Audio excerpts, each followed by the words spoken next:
Hello, I'm Dr. Ron England, and I'm going to talk to you about SQL injection attacks. So let's first, I'm going to use a sample database here that I'm going to have right here. And first thing I'm going to do is I'm just going to create a simple store procedure that's parameterized. This has got a table in it called students, and it's got a first name and a last name. I have this procedure that is shown right here, which called select student. And if I run this procedure, I can see that I get back the results, in this case, John Doe, and that's simply how you would execute a stored procedure normally. Now, with a parameterized query, I'm going to insert some nasty code here in my parameterized query, and you'll see that what really happens here is I don't get any result back, but it actually didn't execute the stored procedure that was in my nasty code.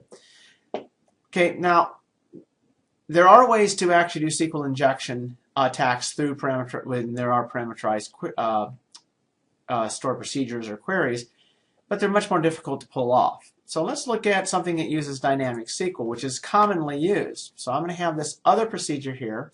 The procedure is going to do essentially the same thing. Okay, I'm passing it student name, and this time it actually declares a query, and it sets the query equal to, and it's creating a string that is the query, and then it executes it using dynamic SQL down here. So same query, select star from students where first name equals, and then you have the student name. So if I use this the same way that I did before, now what I'm going to do before I do this is I'm going to create a table called sacrifice. It's my sacrifice table, and that table is now created. So now let's go ahead and execute this stored procedure select to. The first one operates exactly like the one before, the parameterized query. I did, however, print out the actual SQL that was getting executed in the execution there. So select star from students where first name equals John, which is exactly what you would have put if you had just done the query by hand and put it in there. There's your query, and you would have named it. Now, and that query would have run exactly the same way. There's first name, and then there's last name, so John Doe, and that's all put together. Very well, works fine. Okay, now go back and note that I'm creating a string, a query string. I'm filling in the query string. I'm executing the query string using dynamic SQL. Now, watch what I can do now, however. This is a SQL injection. Notice now that I actually am going to call it with John, double quote, semicolon, drop table, sacrifice, and then basically 2 slashes, which is a comment. If I run this, okay, well, this is the SQL that got executed. Select star from students where first name equals John, drop tables, sacrifice. If I look over here at my tables, okay, if I refresh them, I don't have a sacrifice table, but you saw me create the table. If you don't believe me, then I'll go ahead and execute creating the table again. I'll refresh the tables. Notice that sacrifice is there. I'm going to go ahead and run this again, execute it, okay, and then I'm going to refresh the tables, and notice that that table did get dropped. Okay.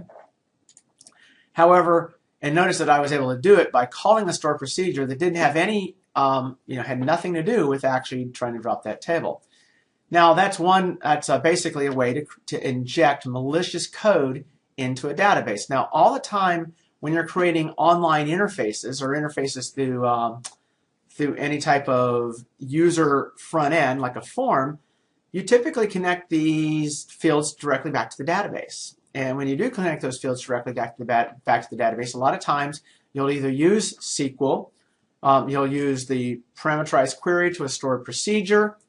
The safest way to go. This is really the way. Well, I always say when I'm talking to my database classes, you really should be interfacing the database via stored procedures, and you should have parameters that are input in, and you avoid things like dynamic SQL.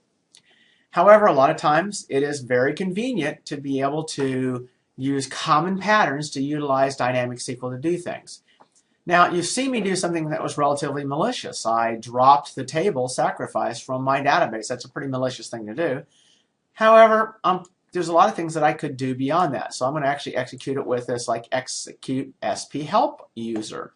Well, this is just one of the internal stored procedures that I can run, but what it gives me is this output that tells me, here's my users, here's the groups, and here's their login names. Well, that's kind of interesting. I now have been able to get the login names for the users of this database.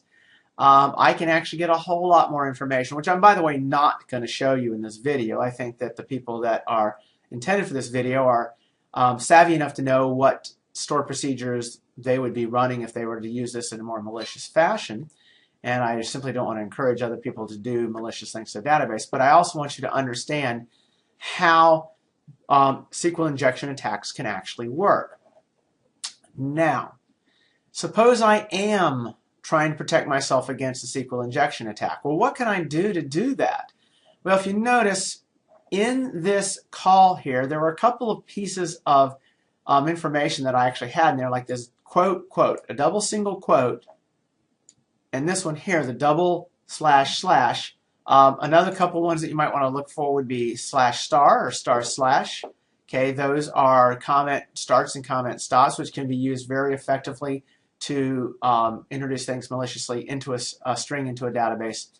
And what I would do in those cases is simply search and make sure that anytime you see these combinations of basically malicious strings, that you prevent that from being executed, or actually you can remove them, or simply don't do the execution if it contains those specific pieces of, if the string contains any of those types of things, string combinations in there.